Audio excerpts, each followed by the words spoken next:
Still clear. 22 bring the bottom. 2 back. 1 back. Clear. 12:33 outside the side 1 back.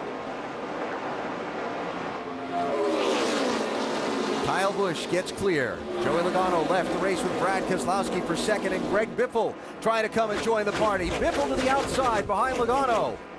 He's looking for room. And he's through to third. Quick mention while we watch some of this close racing up front. 10 different drivers took the wave around just before this restart. Among them, Casey Kane, who did not pit on this caution to try and get one of his laps back. Remember, Casey so dominant earlier in the race. He's in 20th spot right now, and he's still a lap down. There's the 38 car.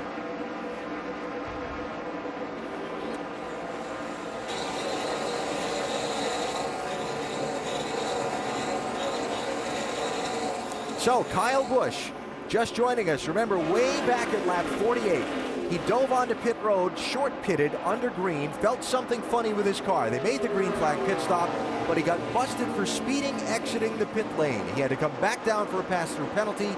It left him in 21st spot and just in front of the race leader.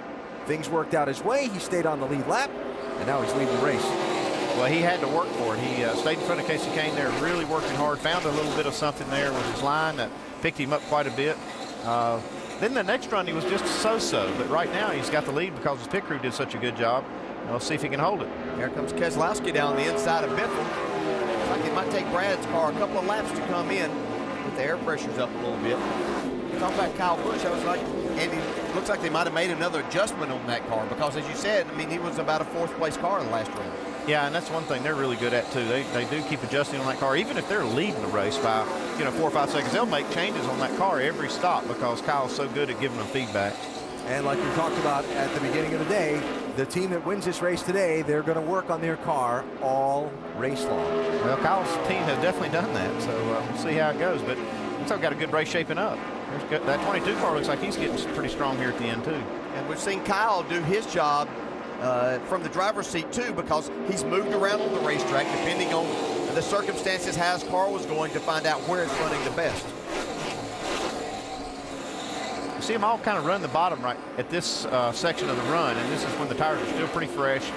We see Biffle now. He's been really good on the top, but it seems like it has they have to run a few laps before that advantage takes over. Yeah, right behind Biffle there, you can see Justin Allgaier's fought his way back up into the top 5 now. Yeah, they had a problem on pit road with a jack. He actually drove off the jack before the tires were changed and cost him a lot of positions there. Made a lot up so far, though. And that was all the way back at lap 54, and he's been digging out of that hole ever since. McMurray, 88. Newman in the 1. Boyer in the 21. This is for 10th, 11th, and 12th.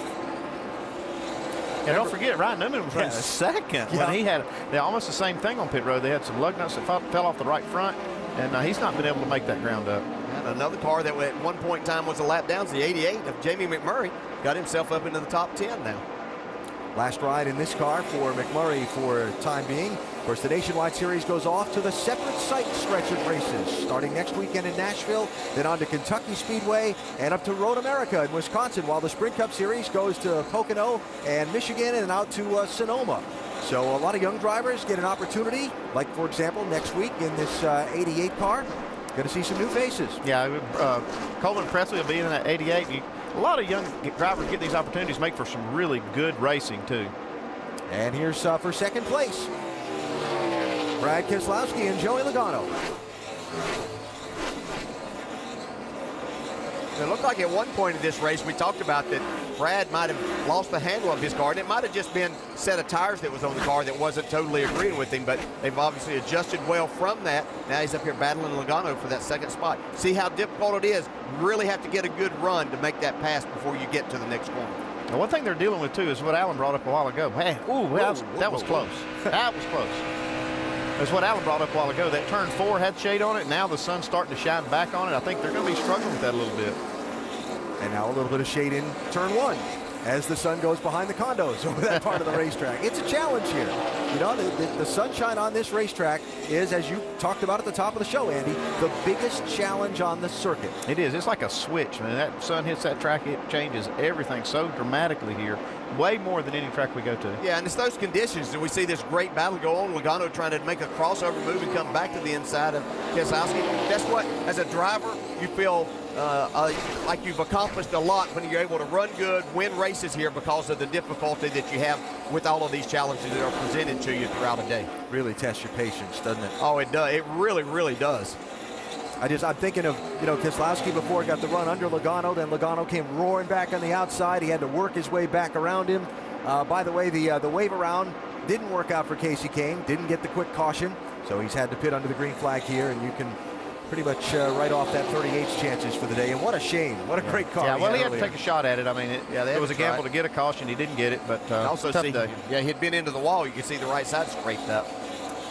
And by the way, while we're watching all this good racing for second, third, and fourth, Kyle Busch has gapped him 2.5 on this race for second place. Now, a moment ago, down on pit road, the 62 car for driver Brendan Gaughan, while he was on the racetrack, Brendan was trying to fight off the effects of what we suspect is carbon monoxide.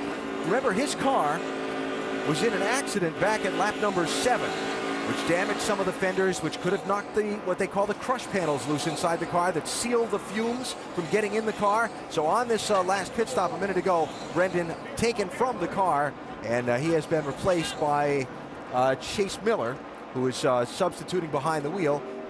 And for more on pit road, let's go to Shannon Spake. Well, Alan, right now they are still working on the 62 car. Chase Miller, they are trying to locate him to get him into the car. That is what the team has told me. But yes, it was carbon monoxide. I spoke with Brendan Gaughan when he did climb out of the car.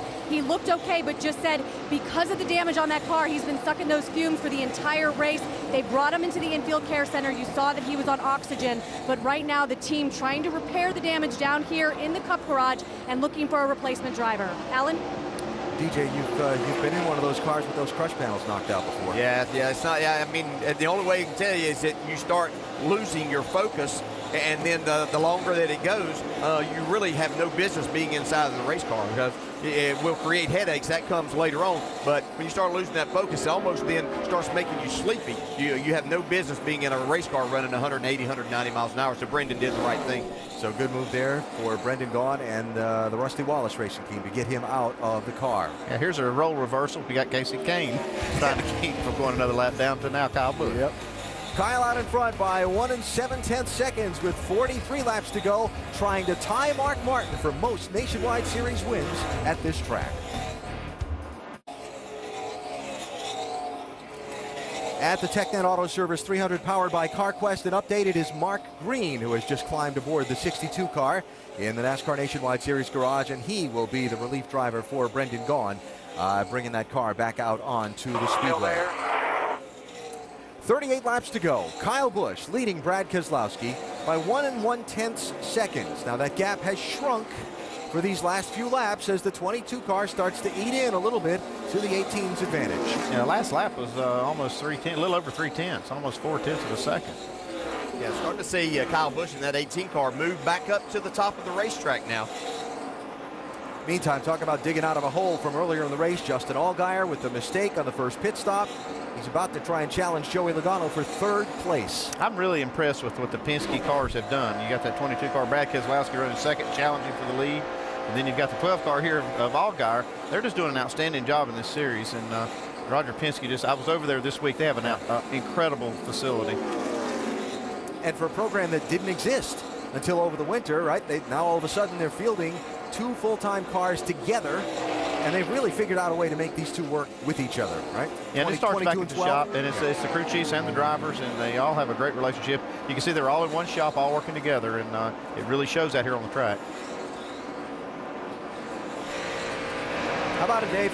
Guys, what helped this race car 2 pit stops ago was that edginess was taken away, a loose condition that was really hurting Justin's lap times. They put a spring rubber into the left rear, they made a wedge and an air pressure adjustment, and during that next section, Justin radioed in, the edginess is gone. That's allowed him to drive it harder. It's allowed him to move back up in the queue. impressive. You talk about the operation this season and what they've accomplished, Andy. They've completed, both cars, 22 and 12, all but a single lap possible this season. Yeah, that's a great stat, and that's something that the team can really hang their hat on, because that means that they're doing their job. They're making sure all the